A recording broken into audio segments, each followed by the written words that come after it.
إن الحمد لله نحمده ونستعينه ونستغفره ونؤمن به ونتوكل عليه ونعوذ بالله من شرور أنفسنا ومن سيئات أعمالنا من يهده الله فلا مضل له ومن يضلله فلا هادي له ونشهد أن لا إله إلا الله وحده لا شريك له ونشهد أن سيدنا ومولانا محمدا عبده ورسوله أما بعد. آخری بات جو ہے وہ بہت توجہ کے ساتھ سن لیجئے کہ ہم ان فتنوں میں کیا کر سکتے ہیں. میں اور آپ کیا کریں؟ ان کو پڑھ کے رکھ دیں، ان کو سمجھ لیں. آپ کی اور میری ذمہ داری آج کے فتنوں کے اس زمانے میں ہماری ذمہ داری کیا بنتی؟ احادیث کو پڑھیں، بہت اچھی بات. احادیث کو سمجھیں، بہت عمدہ. احادیث کو خود پڑھیں، آگے پہنچائیں، بہت اچھا. لیکن ہماری ذمہ داری اس سے بھی آگے کی ہے.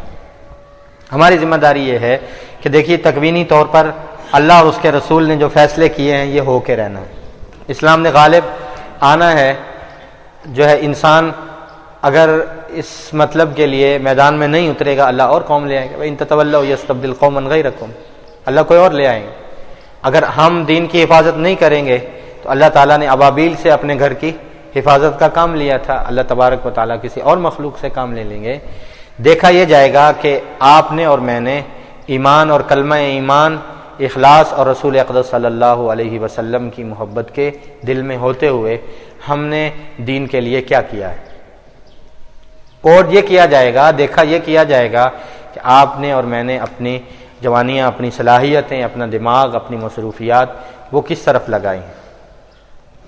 اور اللہ تبارک و تعالیٰ نے ہمیں دو بڑے موقع عطا کیے ہیں. اتنے بڑے موقع کہ شاید یہ صرف الفاظ نہیں، شاید وہ فتنوں کے زمانہ میں اس آپ کے اور میرے علاوہ امت کے کسی حصے کو اللہ نے وہ نعمتیں عطا نہیں کی ہوں. اللہ تبارک و تعالیٰ نے ایمان والوں سے قرآن پاک میں 3 غلبوں کے وعدے کیے. غور سے سننے والی بات، 3 غلبوں کے وعدے کیے ہیں کہ ہم آپ کو 3 غلبے دیں گے. اللہ کا وعدہ ہے، قرآن شریف میں وعدہ ہے. اور ایک ہی آیت سے تین دفعہ ایک ہی آیت ایک وعدے کے لیے آئی. اسی آیت سے اللہ نے وعدہ کیا ہے. اور 3 وعدے ہیں اور 3 ہی آیت ہیں، نہ چوتھی آیت ہے نہ چوتھا وعدہ ہے. پہلا وعدہ رسول اقدس صلی اللہ علیہ وسلم سے یہ کیا تھا کہ آپ مسلمانوں سے کہیں ایمان پر قائم رہیں، ہجرت کے بعد جہاد کریں. ہم ان کو دنیا میں بہترین مضبوط خلافت عطا کریں گے. وعد اللہ الذین آمنوا، ہم نے ایمان والوں سے وعدہ، وعد اللہ الذین آمنوا وعملوا الصالحات لیستخلفنہم فی الارض. تو رسول اقدس صلی اللہ علیہ وسلم صلح حدیبیہ سے واپس آ رہے تو سورہ فتح نازل ہوئی. تو اللہ نے پہلے غلبے کا وعدہ کر لیا. لقد صدق اللہ رسولہ الرؤیا بالحق لتدخلن المسجد الحرام ان شاء اللہ آمنین محلقین رؤوسکم ومقصرین لا تخافون.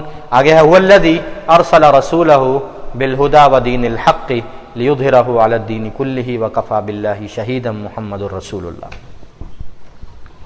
کہ ہم اپنے رسول صلی اللہ علیہ وسلم سے وعدہ کرتے ہیں کہ جس دین حق کو اور ہدایت کو دے کر ہم نے ان کو بھیجا ہے. کیوں دے کے بھیجا ہے؟ لیظہرہ علی الدین کلہ، تاکہ دین اسلام دنیا کے تمام دینوں پہ غالب آ جائے. اس کے پہلے غلبے کا ہم وعدہ کرتے ہیں کہ ہم جزیرۃ العرب میں مسلمانوں کو غالب کر دیں. یہ پہلا غلبہ اسلام کا. یہ رسول اقدس صلی اللہ علیہ وسلم کی زندگی میں پورا ہوا جب مکہ فتح ہوا. رمضان المبارک سن 8 ہجری میں رسول اقدس صلی اللہ علیہ وسلم نے مکہ مکرمہ کو فتح کر کے جزیرۃ العرب میں اسلامی ریاست کا اعلان کر دیا اور خلافت قائم ہو گئی. رسول اللہ علیہ وسلم نبی بھی تھے، ریاست قائم ہو گئی. آپ صلی اللہ علیہ وسلم اس علاقے کے بادشاہ مقرر ہوئے، خلیفہ. حضور علیہ السلام ہی خلیفہ تھے، حضور علیہ السلام ہی بادشاہ تھے، حضور علیہ السلام ہی حاکم تھے.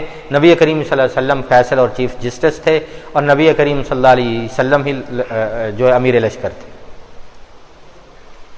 تو نبی کریم صلی اللہ علیہ وسلم کی مبارک زندگی میں پہلے غلبے کا وعدہ پورا ہوا. آیت کون سی؟ والذی ارسل رسولہ. دوسرا وعدہ اللہ ذوالجلال نے سورہ توبہ میں 10ویں پارے میں کیا کہ ہم آپ کو دنیا کی بڑی اقوام پر غالب کریں گے۔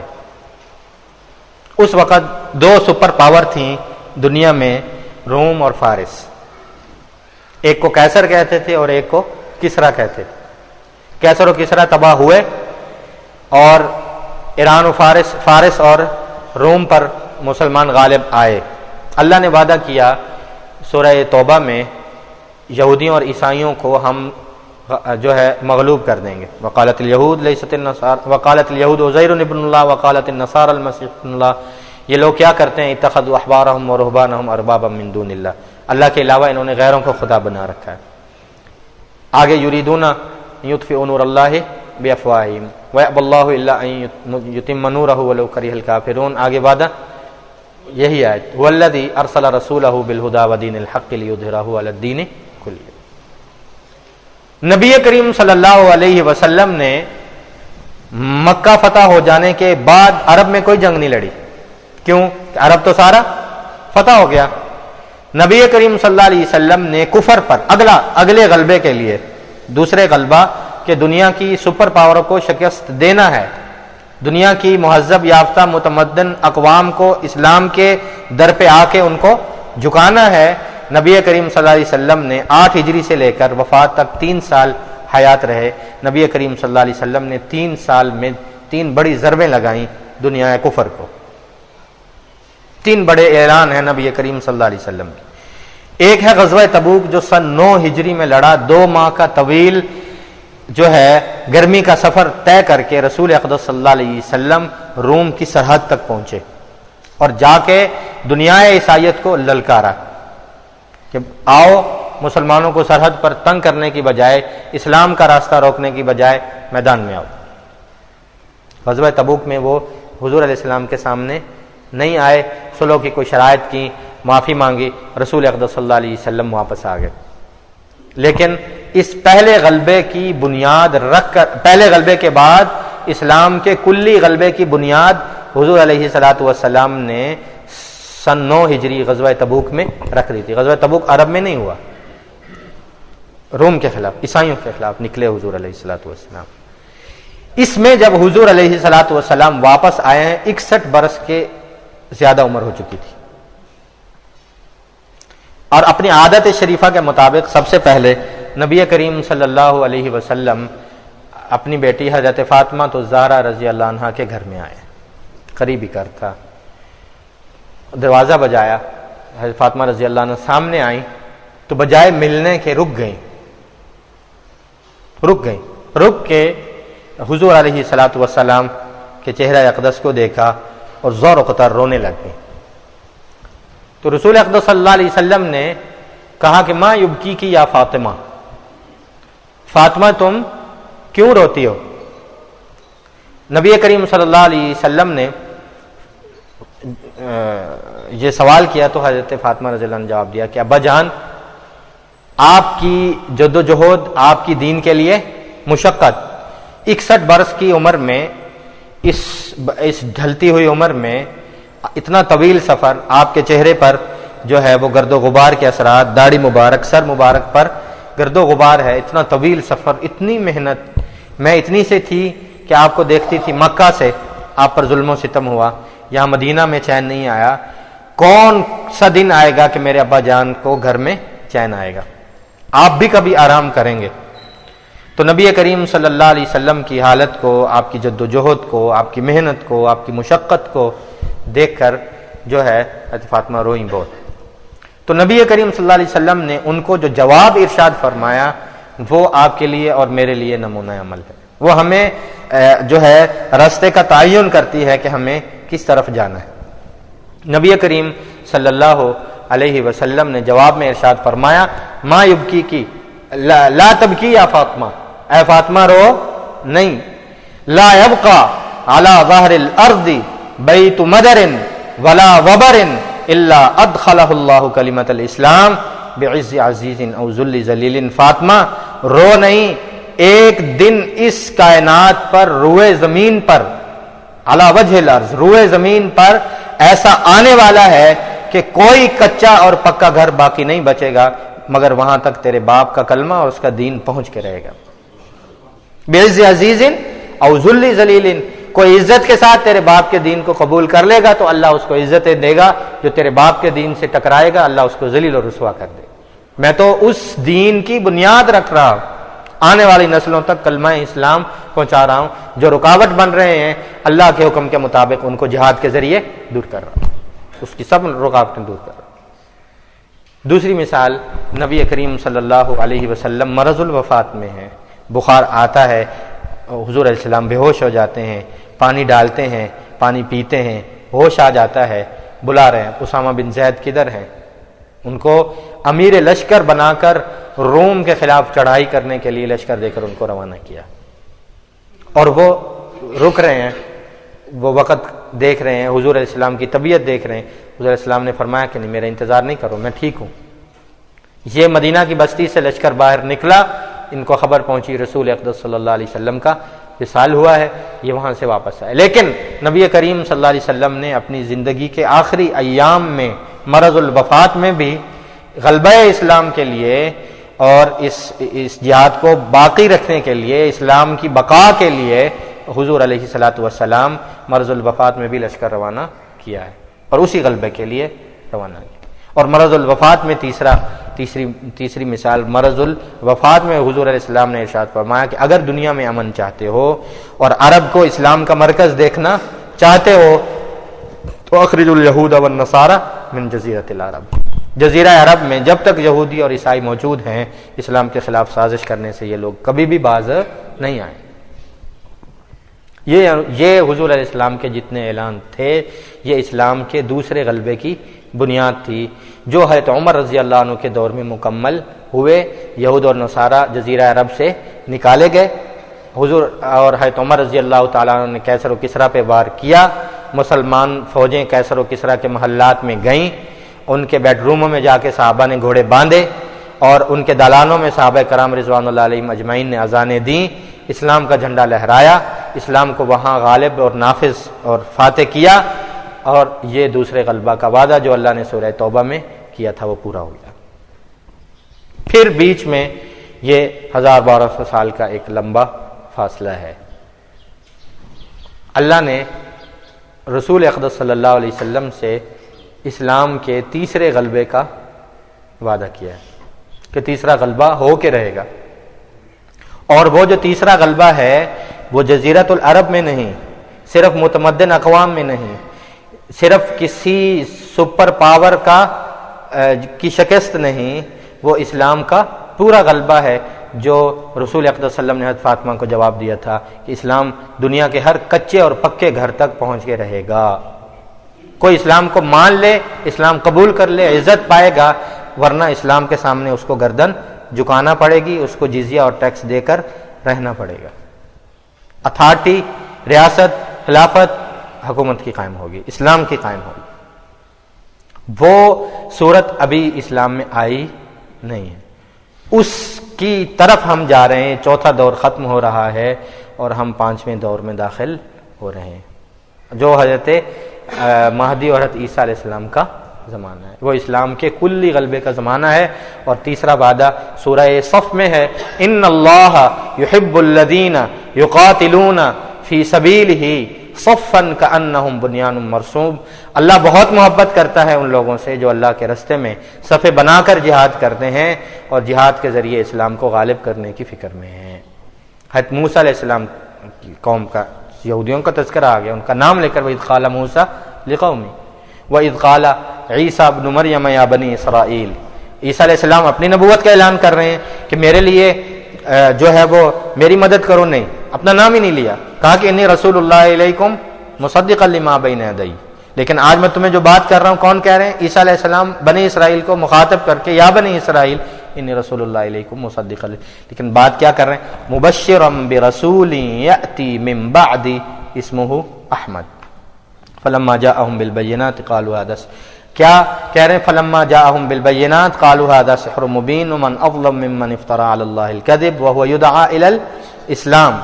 اسلام کی بات رسول اقدس صلی اللہ علیہ وسلم کی بشارت ہے آگے اللہ کہہ رہے ہیں کہ یہ اسلام جس کی بشارت ہے، ہم پوری دنیا میں اس کو غالب اور نافذ کرنے والے ہیں، قوم موسیٰ پر بھی اور قوم عیسیٰ پر بھی، جس کی بشارت موسیٰ اور عیسیٰ نے دی ہے۔ یریدون ان یطفئوا نور اللہ بافواہہم واللہ متم نورہ ولو کرہ الکافرون هو الذی ارسل، تیسری دفعہ آ رہا ہے، هو الذی ارسل رسولہ بالہدی ودین الحق لیظہرہ علی الدین کلہ ولو کرہ المشرکون۔ اللہ اپنے اس نور کو مکمل کر کے رہے گا، اور یہ نور مکمل ہوگا اور پورا مکمل ہوگا۔ اگر کافر کو ناپسند ہے تو لگے، مشرک کو ناپسند ہے تو لگے، اللہ اپنے نور کو مکمل کر کے رہے گا۔ یہ اسلام کا کلی غلبہ ہے، اسلام پوری دنیا میں غالب آئے گا۔ یہ 3 غلبے ہیں اور 3 وعدہ ہے، نہ چوتھا غلبہ ہے، نہ قرآن میں چوتھی آیت ہے۔ آپ کے لیے اور میرے لیے یہ اتنا بڑا موقع ہے کہ آپ اور میں اس زمانے میں سانس لے رہے ہیں جو اسلام کے کلی غلبہ میں حصہ ڈال رہا ہے۔ ہمارا ایک قدم دین کے لیے، ہماری ایک بات دین کے لیے، ہمارا دین کے رستے میں چل کے جانا، ہمارا کفر کے غرور کو توڑنے کے لیے میدان میں اترنا، ہمارا دیا ہوا 1 روپیہ، ہمارا اٹھا ہوا 1 قدم، وہ کچھ نہ کچھ حصہ ضرور ڈالے گا اسلام کے کلی غلبے کے لیے، جس کا اللہ نے وعدہ کیا ہے۔ غلبہ ہو جانا ہے تکوینی طور پر، اللہ اور اس نے طے کر دیا، رسول اقدس صلی اللہ علیہ وسلم نے خبر دے دی، گویا کے سامنے دیکھ رہے ہیں، لیکن سوال یہ ہے کہ آپ اور میں اس میں کتنا حصہ ڈالیں۔ یہ ایک بڑا موقع۔ دوسرا بڑا موقع جو شاید دنیا کے کسی اور خطے کے مسلمانوں کو مہیا نہ ہو، وہ ہے ہمارا پاکستان میں رہنا، جہاں مدارس کا نظام، جہاں علماء بتانے والے ہیں، جہاں افراد جو ہے موجود ہیں، اور جہاں جو ہے کفر کے غرور کو توڑنے کا موقع موجود ہے۔ نبی کریم صلی اللہ علیہ وسلم نے اہل خراسان کی بات کی، جو آپ کو حضرت مہدی رضی اللہ عنہ کے ضمن میں لکھوائی۔ حضرت مہدی کے حامیوں میں سب سے بڑے کون؟ اہل خراسان، اہل افغانستان۔ اللہ تبارک و تعالیٰ نے ان کو دین کی عظمت کے لیے چنا ہے، اور حضرت مہدی رضی اللہ تعالیٰ عنہ کو سب سے بڑی طاقت جو میسر ہوگی وہ اہل خراسان کا ہونا ہے۔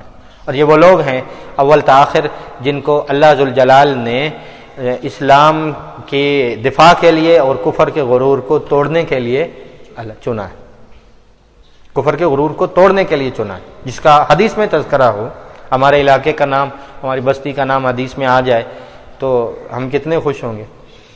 تو اللہ کے رسول صلی اللہ علیہ وسلم نے ارشاد فرمایا، اللہ نے ان لوگوں کو چن لیا ہے جنہوں نے ہر آنے والے کافر کا غرور کو خاک میں ملایا ہے۔ برطانیہ آیا، وہ پہاڑوں میں دم توڑ گیا، اس کے بعد روس آیا، وہ منہ کی کھا کے واپس گیا، اور اب صرف امریکہ اور اس کا غرور نہیں، پوری دنیا کفر جو ہے وہ 48 سے زیادہ ممالک جو ہیں وہ مل کر، پوری دنیا کہہ لیں، پوری دنیا مل کر ان پر حملہ آور ہے، لیکن اللہ اپنی مدد و نصرت وہاں سے دکھا رہے ہیں۔ اس ضمن میں ایک حدیث معجم البلدان میں علامہ یاقوت حموی رحمہ اللہ نے نقل کی ہے، وہ اس خطے کی اہمیت کو سمجھنے کے لیے میرا خیال ہے کافی ہے۔ حضرت شریک ابن عبداللہ رضی اللہ تعالیٰ عنہ سے روایت ہے کہ خراسان جو ہے اس کو بستی نہ سمجھنا، اس کو ایک شہر یا ملک نہ سمجھنا، خراسان کنانۃ اللہ فی الارض، خراسان جو ہے یہ اللہ تبارک و تعالیٰ کا ترکش ہے زمین میں بھیجا ہوا۔ جب کوئی دنیا میں مغرور اٹھ کے اپنی خدائی کا دعویٰ کرتا ہے، اللہ یہاں سے اس پر تیر برساتا ہے۔ جب کوئی دنیا میں اٹھ کر خدائی کا دعویٰ کرتا ہے اور غرور کرتا ہے، اللہ اپنے اس ترکش سے تیر برساتا ہے اور اللہ اس کے غرور کو خاک میں ملاتا ہے۔ اس کے لیے بہترین جو ہے وہ موقع ہے کسی بھی حوالے سے، ٹھیک ہے۔ اور ہمیشہ 2 نیتیں ضرور رکھیے، اپنے آپ کو رسول اقدس صلی اللہ علیہ وسلم کی محبت اور سنتوں سے مزین کر کے اپنے آپ کو جہاد کے لیے تیار رکھیے کہ ہم دنیا میں جہاں جب بھی کبھی بھی دنیا میں اسلام غالب آیا ہے وہ ہمیشہ جہاد کے ذریعے غالب آیا ہے، نہ مذاکرات کے ذریعے، نہ ڈائلاگ کے ذریعے، نہ اسلام جو ہے وہ کسی اور محنت کے ذریعے آیا ہے۔ اسلام کا ہر شعبہ محفوظ ہے تو اس کے پیچھے حصار اور اس کی حفاظت جہاد کے ذریعے۔ جہاد اسلام کے دفاع کا نام ہے، جہاد اسلام کی عزت کا نام ہے۔ نبی کریم صلی اللہ علیہ وسلم کی احادیث گواہ ہے، حضور کی جہادی زندگی گواہ ہے، حضور علیہ السلام کی تلواریں گواہ ہیں۔ گھر میں رسول اقدس صلی اللہ علیہ وسلم کی وفات ہوئی، حضور علیہ السلام کو حجرہ اقدس میں رکھا گیا تو دیا جلانے کے لیے تیل مستعار لینا پڑا پڑوسیوں سے۔ دیا جب جلایا گیا تو رسول اقدس صلی اللہ علیہ وسلم کی جو ہے دیوار پر 9 تلواریں لٹک رہی ہیں، 9 تلواریں لٹک رہی ہیں اور امت کو دعوت دے رہی ہیں کہ تمہاری بقا اور اسلام کا دفاع جو ہے وہ اس جہاد میں ہے۔ حضور علیہ السلام نے ارشاد فرمایا، اللہ نے میری روزی میرے نیزے کے نیچے رکھی ہے، اور مسلمان کے لیے سب سے بہترین مال تجارت بھی نہیں، مسلمان کے لیے سب سے حلال مال غنیمت۔ اور رسول اقدس صلی اللہ علیہ وسلم نے اعلان کیا تھا، کافر کو مارو اور مال غنیمت لے آؤ، وہ سارا فلہ سلب، جو اس کو مار کے آئے گا وہ اس کے لیے ہے۔ تو یہ تو بہترین کمائی کا ذریعہ ہے، اور سب سے اطیب الحلال، حلال میں سے بھی سب سے پاک، ایک حلال چیز ہے، ایک اطیب الحلال ہے، حلال میں سے بھی سب سے بہترین جو اللہ کو پسند ہے وہ مال غنیمت ہے۔ تو ہم نے تو اس کا ایک جو ہے وہ ماٹو بھی بنایا ہوا ہے، وہ یہ ہے کہ کمائے گی دنیا اور کھائیں گے ہم انشاءاللہ۔ اسلام مسلمان اگر اپنے ایمان پر جو ہیں وہ قائم رہیں تو اللہ تبارک و تعالیٰ نے دنیا اور آخرت کی ساری نعمتیں ان کے لیے رکھی۔ اللہ نے فرمایا کافر کو مت سمجھو کہ ہم نے دنیا اس کے لیے بنائی ہے۔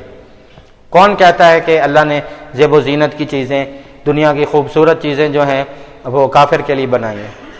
کون کہتا ہے کہ یہ ایمان والوں کے لیے حرام ہے؟ قل من حرم زینت اللہ التی اخرج لعبادہ، اللہ نے یہ تو دنیا میں بنائی اپنے بندوں کے لیے، والطیبات من الرزق، یہ پاکیزہ چیزیں اللہ نے بنائی ایمان والوں کے لیے۔ کہہ دیجئے یہ کافروں کا کوئی حق نہیں اس میں۔ قل ہی للذین آمنوا فی الحیات الدنیا، دنیا میں بھی یہ ان کی ہیں، وفی الآخرۃ خالصۃ، اور خالص طور پر آخرت میں بھی انہی کے لیے۔ من حرم، کس نے حرام قرار دیا ہے دنیا کی زیب و زینت کو، دنیا کی نعمتوں کو؟ ہم نے بنائی اپنے بندوں کے لیے اور ایمان والوں۔ قل من حرم زینت اللہ التی اخرج لعبادہ والطیبات من الرزق، آپ بتا دیجئے قل ہی للذین آمنوا فی الحیات الدنیا خالصۃ یوم القیامہ۔ تو جہاد کی نیت جو ہے وہ ہر حال میں رکھیے، اس کی جو ضرورت ہو، جو حال ہو۔ ہم حضور علیہ السلام نے ارشاد فرمایا، من مات ولم یغزو ولم یحدث به نفسه مات علی شعبۃ من نفاق، جو اس حال میں مرا، اللہ کے ہاں گیا، نہ اس نے جہاد کیا نہ جہاد کی نیت کی، تو وہ نفاق کے شعبے پر مرا ہے، ایمان پر نہیں مرا۔ من احتبس فرسا فی سبیل اللہ، جس نے جہاد کی نیت سے گھوڑا بھی پالا تو قیامت کے دن فإن شبعہ وروثہ وریہ وبولہ فی میزانہ یوم القیامہ، قیامت کے دن جہاں اس کی نماز تولی جائے گی، اس کی نماز، اس کا صدقہ اور اس کی زکوٰۃ تولی جائے گی، اس کا حج اور عمرہ تولا جائے گا، اسی حسنات کے پلڑے میں، اسی نام عمل میں، اسی ترازو میں اس گھوڑے کی گھاس، اس کی لید، اس کا پیشاب بھی تولا جائے گا، اور اس کے نام عمل میں ترازو میں رکھا جائے گا کہ ان کو بھی تولا جائے۔ من احتبس فرسا فی سبیل اللہ فإن شبعہ وریہ وروثہ وبولہ فی میزانہ یوم، اس کا کھانا، اس کا پینا، اس کی لید، اس کا پیشاب، چاروں چیزیں ترازو میں رکھی جائیں گی کہ ان کو نام عمل میں نیکیوں کے ساتھ تولا جائے۔ تو ایک نیت جہاد کی جو ہے وہ ہمیشہ رکھیے، اور دوسری نیت جہاد میں کسی انداز میں بھی آپ شریک ہوں اور اس کی نیت ضرور رکھیں۔ دوسری بات وہی جو اس سے پہلے عرض کی ہے کہ جتنا پروپیگنڈا مسلمانوں کے خلاف، اسلام کے خلاف، جہاد کرنے والوں کے خلاف جتنا پروپیگنڈا ہے اس سے متاثر مت ہوں۔ اللہ اور اس کے رسول کا فیصلہ یہ ہے کہ امن اور خوف کی صورتحال میں تم اہل ایمان سے رجوع کرو، اہل تحقیق سے رجوع کرو، اور کسی بھی پروپیگنڈے سے متاثر ہونے کی بجائے اللہ اور اس کے رسول کے احکامات کو دیکھو۔ آخر میں ایک آیت پڑھ کر جو ہے وہ دعا کرتے ہیں. اللہ ارشاد فرماتے ہیں قل ان کان آباؤکم و ابناؤکم و ازواجکم اور واخوانکم. اللہ تبارک و تعالیٰ نے رشتوں کی لمبی لائن گنوائی ہے. کہہ دیجئے قل ان کان آباؤکم و ابناؤکم، تمہارے باپ، تمہارے بیٹے، تمہارے بھائی، تمہاری بیویاں، عشیرتکم، تمہارا خاندان، وہ اموال اقترفتموہا، وہ مال جس کو تم کما کے رکھتے ہو، وہ مساکن ترضونہا، وہ خوبصورت محل، اپنے گھر جن کو بنانے کو تم بڑے شوق سے بناتے ہو، وہ مساکن ترضونہا احب الیکم، اللہ سوال کر رہے ہیں، احب الیکم من اللہ و رسولہ و جہاد فی سبیلہ، تمہیں اللہ سے، اللہ کے رسول سے اور جہاد فی سبیل اللہ سے زیادہ محبوب ہے؟ اگر تمہیں زیادہ محبوب ہے تو سن لو، فتربصوا حتی یأتی اللہ بامرہ، اگر تمہیں زیادہ محبوب ہے پھر انتظار کرو، اللہ کا عذاب تم پہ اترا ہی چاہتا ہے. حتی یأتی اللہ بامرہ. اللہ تبارک و تعالی ہم سب کو جو ہے وہ دین کی فکر کی توفیق نصیب فرمائے، اور اسلام کے کلی غلبہ جو ہے وہ کس طرح آئے گا؟